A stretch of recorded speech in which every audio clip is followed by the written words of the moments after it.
يا هلا يا جماعة، كيفكم؟ شو أخباركم؟ إن شاء الله تكونوا تمام. معكم أسامة مروة، صانع محتوى على يوتيوب. Today we are joined by Pedro Pina. He is the Vice President and Head of YouTube in Europe, Middle East and Africa. Pedro, welcome back to Dubai. Thank you for having me. How here. has it been in Dubai so far? It's been amazing. It's always amazing. So right? thank you for being here, having this conversation with you. It's, Of course. No, it's amazing. Thank you for accepting this, and thank you for having this amazing discussion. Hopefully it's going to be amazing. Stay tuned for very, very cool questions. First of all, we're just talking behind the camera about you've been to Morocco. Yeah. How was Morocco? So I've been to the region several times. Okay. I've been to Jordan, Dubai. I come here all the time. Okay. So it's great. But I have a special thing about Morocco, I have to say. Yeah. So people may not know, but I'm from Portugal. Okay. So Portugal is just like literally a couple of hours, and I used to spend some time down there, Marrakesh, Essaouira, all that area I know very, very well. Okay, obviously when people heard Portugal now, they know your favorite player is... Guess what? Guess Who what? stays in the region, so Guess it's important. yeah. Okay, amazing. So the point of that very simple question at the beginning is because we're about to go into much, much deeper questions that are going to be very entertaining and interesting to both new creators, old creators, people who've been on the platform for a while, and for the audience. Okay. So first of all, maybe a year or two back, YouTube Shorts was introduced. A lot of creators like myself were very confused. Is YouTube gonna now focus on Shorts? Do I leave my long form content? What do you say to that? Is Shorts so important? Do we leave long form? What do we do? Our objective is to give the viewers what they want, to meet them where they are, and to be able to have the experience and to find the content that they love. They love to watch, they love to follow in all sorts of different ways. And we've seen that recently, one of the things that people are in love with is short form video. Okay. It doesn't mean that they're not consuming other types of video, but we've seen that in certain circumstances, people really, really love this new kind of form. And because we want to be the home of creators and the home of creativity, YouTube, of course, has to offer that opportunity, that surface, not only for the users, but also for the creators. So you as a creator can decide to continue only with long form. You may want to decide to have long form complemented with short form. We have a lot of new creators who are showing up and starting with shorts. So it's really giving you more of the options to engage with your audience particularly, and not only your audience, but also what your audience wants you to talk about. Certain topics are only better on long form. We've seen it. There's stuff that you only want to talk about in long form. Others is topics just for short form. We've seen creators experimenting a lot. They follow their audience. I mean, that's what you do. You follow your audience and you give them what you want to give them in the form that they want to accept it. So we just wanted to give the option. So then to answer in short, it's just to summarize. This was my long form Yeah, answer. I mean, that's okay, perfect. Now let's go to the short one. Would you say it does not hurt a creator that's already doing long form to do short form? No, it doesn't. But there's no evidence that shows that hurts. No, not at all. But it is a choice that you have to make as a creator. Okay. You need to evolve with your audience. And your audience may ask for it. In fact, if you go on YouTube Studio, for those who don't know, it's the platform where you're able to follow your, what you're doing, where you upload your content and you see the stats of your performance. If you go on Studio, we will be able to tell you what your audience is actually, what kind of formats they are following, just to really understand whether the people that are used to see you want short form type of content, which you then complement with your long form. Okay. Look, I've seen long form creators going full short form. I've seen them having both, and I've seen short form creators recently just being in love with long form. Yeah. So there's no, the important thing on YouTube is that there's no cookie cutter solution. There's not the answer of now you do this, now you do that. It really, we've seen this happen over and over again. It depends on the creator. So follow your audience and follow your instincts. Another thing you guys just recently added as well is the related. So under your short video, you can actually relate that to one of your long form videos. That's exactly right. So then if a video is going viral on your shorts, people can go back You bring it back to the home where you really are, which in the large majority of cases is long form. Yeah, so there's a tip from Pedro. Yeah.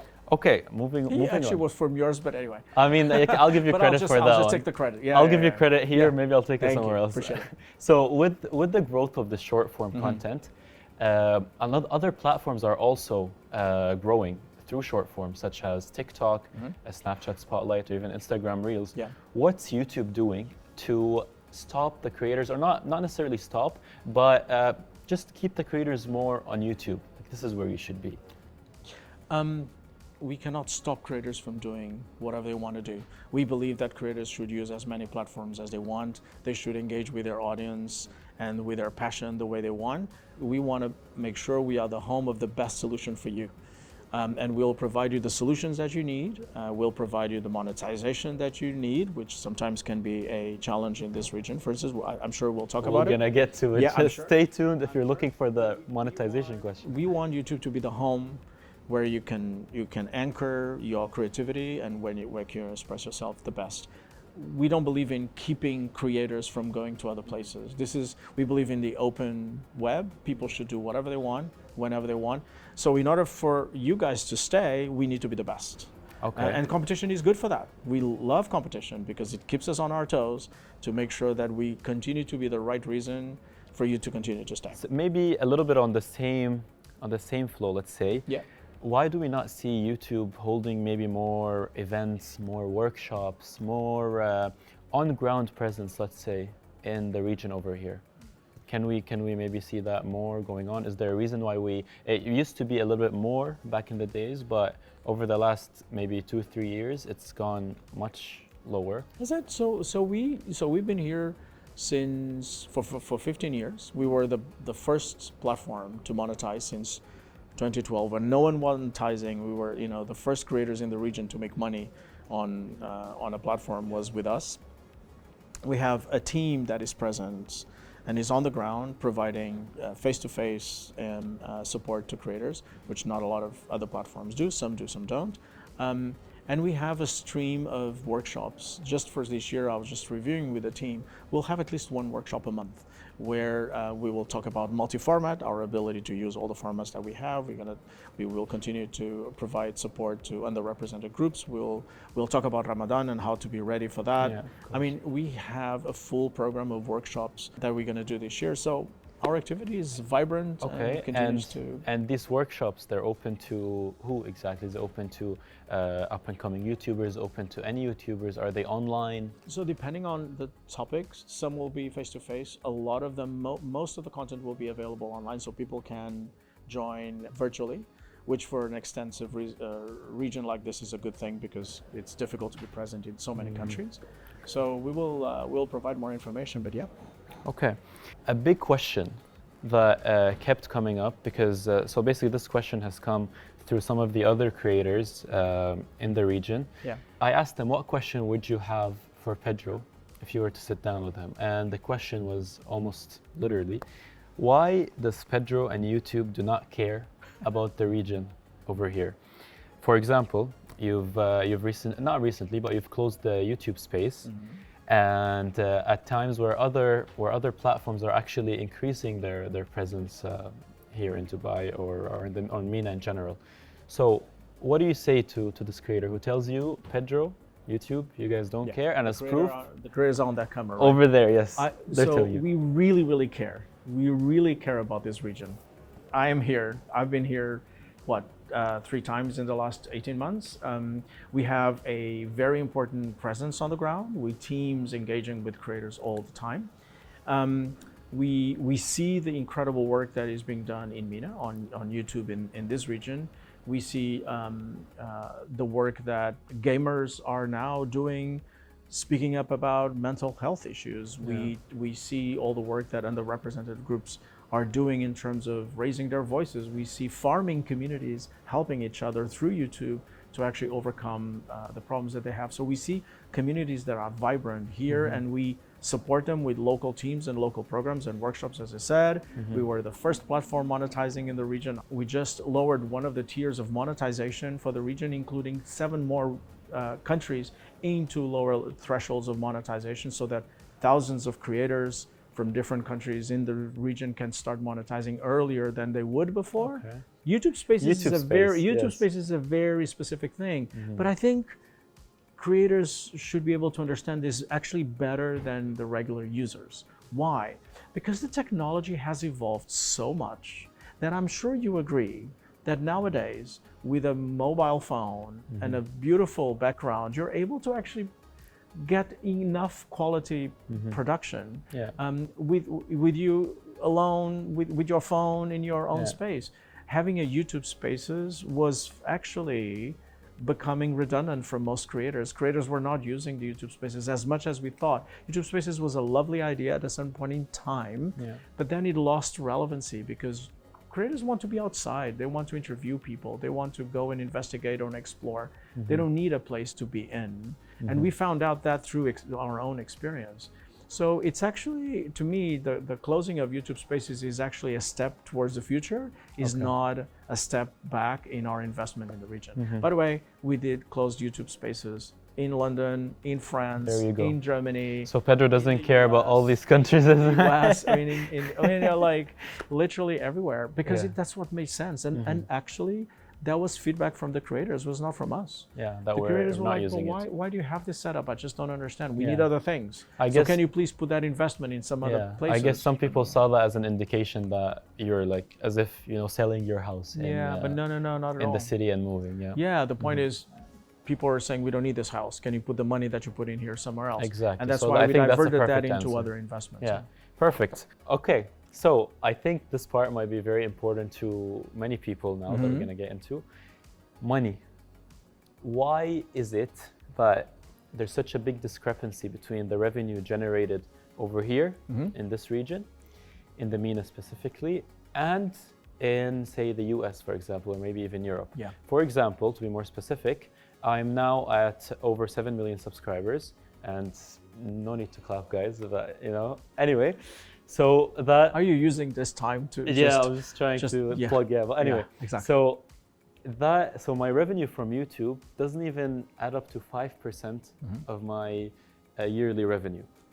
And the reason I mentioned 7 million, other than to brag a little bit, is to show that even when you're at like a good level, you're still not making your money from YouTube. It's not, as we were saying just before we sat down, it's not enough for running costs. So what do you say to that? So a few things I would say to that. Number one is, that's a very well-known issue.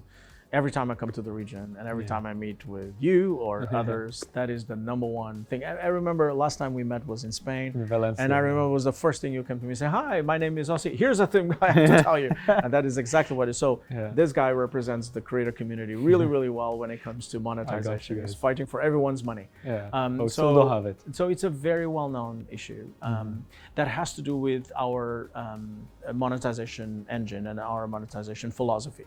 And our monetization philosophy is based on pure advertising. So we collect the money from the advertisers that are following the audiences that you guys provide, and then, as you know, we do a revenue share with all of you. It all therefore depends on the volume of investment in digital that exists in each one of the countries.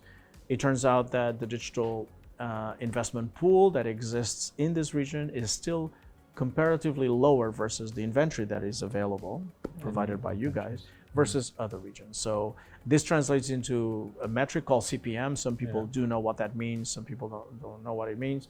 Maybe on the other side, but just generally speaking, it's how much does it cost to get to 1,000 people watching your content. People in other parts, in other regions like Western Europe, their advertisers are prepared to pay way more, because the advertising market is way more developed in that region than over here.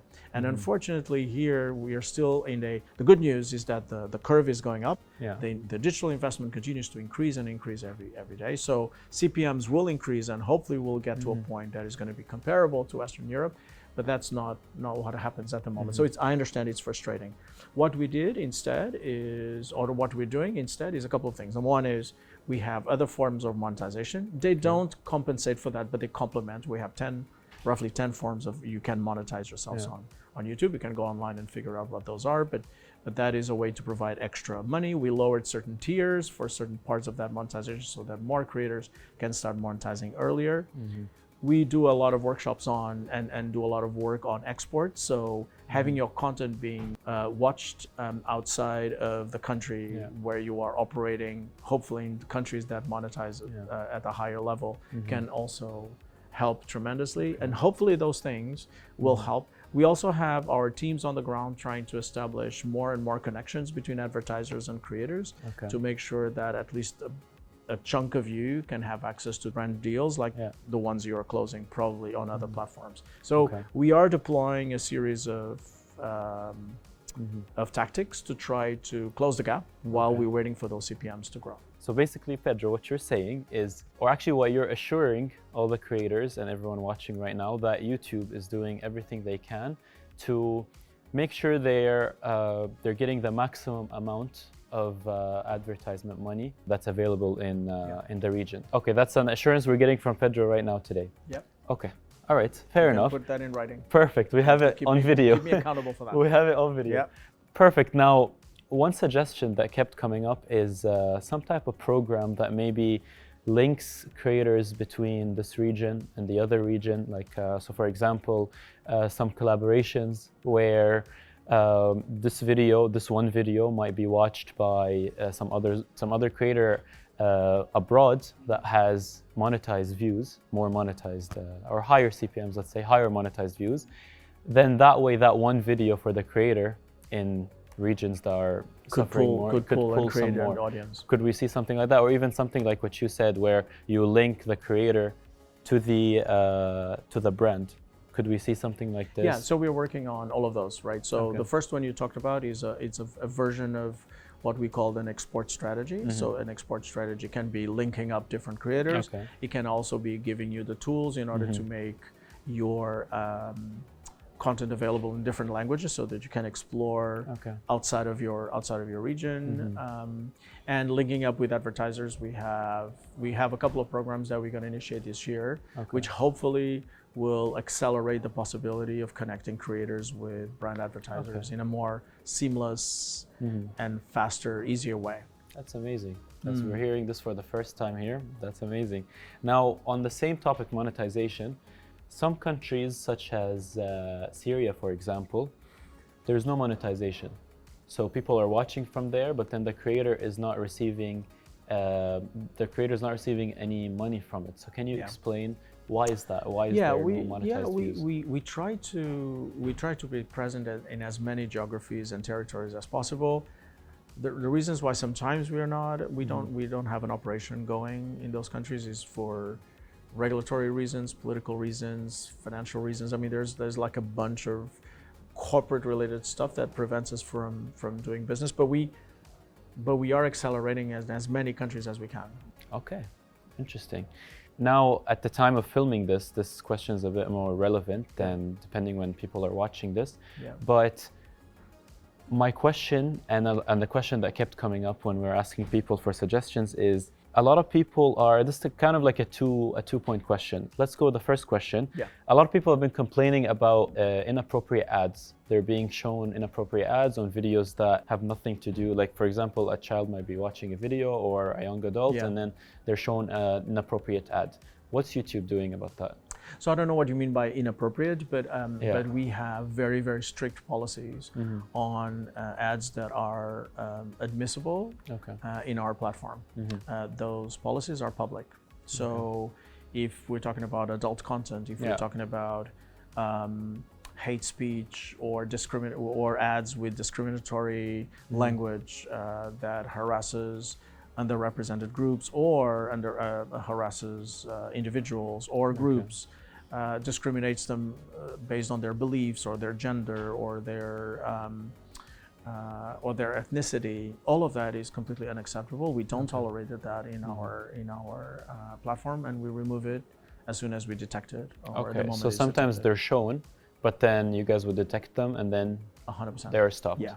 I mean, we are Okay. not perfect. We have So they're not deliberately being hundreds put and thousands. out No, there. we have hundreds and thousands of campaigns being put on our platform. We have a really, really effective machine learning based system that is able to detect every time a campaign is goes against our policy, and the moment it gets detected, it gets removed. Okay. In the case you're bringing, maybe there was a mistake. Again, we're not perfect, but we are quite effective.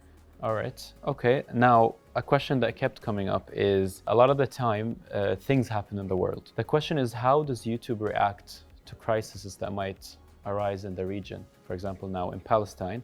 And as a user or a creator, how is YouTube protecting against misinformation, against biases, against just, in general, just making things worse? Yeah, I'm glad you're raising the point. The first thing to say is, being in this region is particularly difficult for me to process the amount of human suffering that is happening right now. These have been really, really difficult weeks, and these last few weeks since October, so we're talking about months now, I guess. It's been incredibly hard for everyone. We have friends, family members, employees who are directly or indirectly affected. We know this is true also for the creator community, so my heart goes out to everyone who's directly or indirectly involved in this. And every time a moment like this happens, we take it incredibly seriously when it comes to the content that we allow on the platform. Okay. Our community guidelines are absolutely inflexible when it comes to what we allow in the platform or we don't allow in the platform. So in moments like this, it's very easy to see content being uploaded on YouTube that has violent content, has hate speech content, graphic violence you see a lot.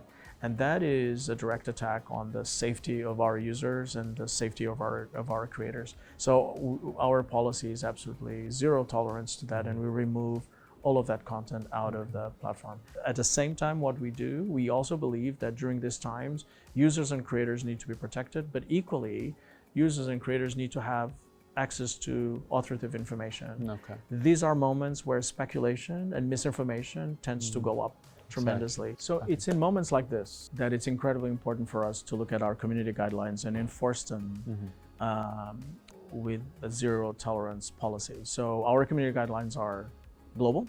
We enforce them regardless of who is uploading the content. We don't care. It can be a state operator, it can be a creator, it can be a citizen at their home. We don't care. We just apply our community guidelines. So anything that glorifies war, anything that has violent content on it, everything that is a graphic violence, everything that is harassment, everything that is hate speech, we just remove it from the content. So our number one concern is to keep the platform safe. But the second concern is during moments like this, it's incredibly important to provide their users information. Especially in a moment where misinformation tends to grow. I mean, there's lots of speculation, there's lots of different views, lots of opinions, very little facts. And what we do is we rely on our partners, our broadcaster partners with whom we work every day, and the broadcaster partners from this region. Al Arabiya is one, Al Jazeera is another one, and I could go on and on. We have lots of broadcasters that are daily using YouTube and providing information on what's happening on the ground. And so with these two things, we keep on one side the platform safe, so that users don't see content that we feel violates our community guidelines, and at the same time have access to authoritative information. And this is authoritative information that we push up on our platform. Every time you search for anything related to this conflict, for instance, that is the content that we service first. I see. Okay, and this is an AI that will decide this? Is it like AI is on everything we do? Yeah, it is. So does it get reviewed by an actual human being as well, or is just usually the one that we're categorized pushing by up, AIs? or In general, sorry. just to make sure So that the we information... use 20,000 humans plus a machine learning, a very strong machine learning potent process in order to process more than 500 hours of content being uploaded every minute. As you can imagine, the only way to do this is using machines. So our machine learning and AI capabilities keep the platform really, really safe. give you an idea, about 93% of the content that violates our policy gets removed immediately without ever being seen. So it's really, really good. And then we have about 20,000 people that are versed in languages from around the world, reviewing that content that machines may not be sure whether it's violating community guidelines. And so then there's a human review part. That's on one side. On the authoritative content side, this is really our partnerships with our broadcasters is what enables us to have really, really good content that in moments like this, we push up in order to make sure people have the right information. Okay, you spoke a lot about AI actually. Yes. And I'd like to ask So you, excited. yeah, as a creator, how is AI gonna impact me as a creator when I make the content? Are you ready? And the economy? It's going to be, in general, yeah. So AI is once in a generation, if not several generations, kind of technological transformation that is coming our way. We are super, super excited about AI and what AI can do in the creative economy, which is where we operate, YouTube and you. Like this is where we operate, and we believe it's going to be absolutely incredible. Immediate impacts are going to be two, in my view. One of them is from a creative expression standpoint. You tell me how AI is going to, how you're going to use AI to visually express yourself, to generate new content that is going to be exciting. I think the possibilities are limitless. We are launching a bunch of products which are rolling out very, very soon on how to do prompting from text into video, prompting using music. I mean, we have a bunch of areas that we are exploring which are going to be super exciting from, as I said, from a creative expression standpoint.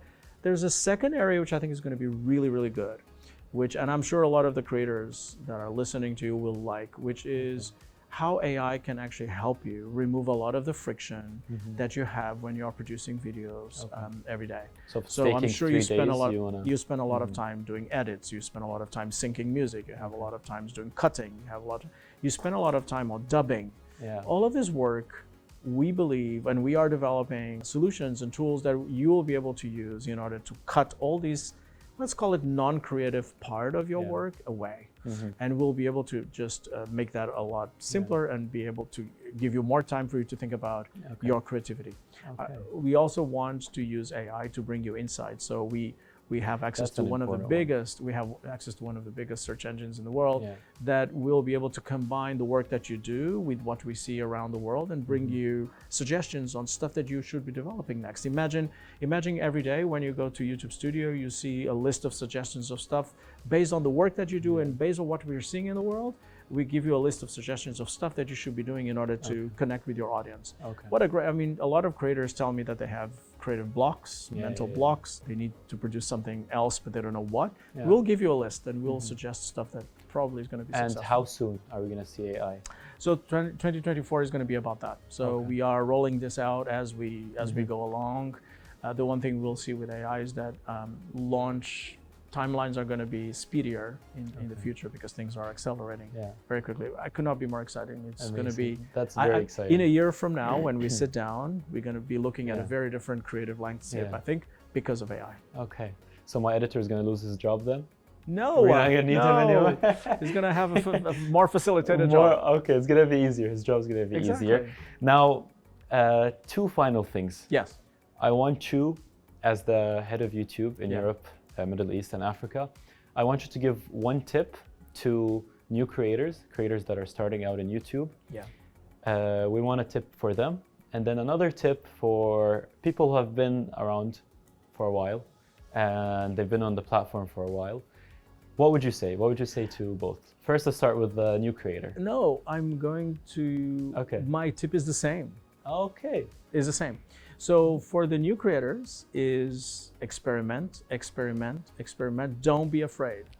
Don't try to do it perfect. And really understand your audience very, very well. And we give you plenty of information and data in order for you to understand your audience. But even with your current audience, experiment until you figure out exactly what's that thing that you're looking for. That special space where you are your most authentic, where you connect with your passions and your audience loves you. It takes a while to get there, but having a community that follows you for years, you should know this, it takes work. And for that, you need to experiment and get out of your zones of control, of comfort.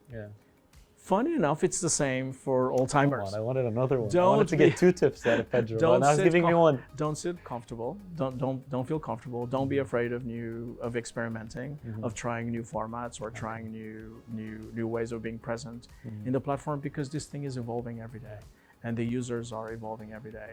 And the reason why I'm saying this is because I spent some time in the last few months with some old-timers of YouTube creators, amazing creators, and they're saying, I don't want to try shorts. This is a very good one. I don't want to because I never did. And I built my entire career without shorts. Why should I do shorts? Answer. Probably because the audience wants you to. Why don't you try it? You know, give it a try, experiment, and see what your sweet spot is. So it's kind of the same from 2 different perspectives. You don't seem convinced.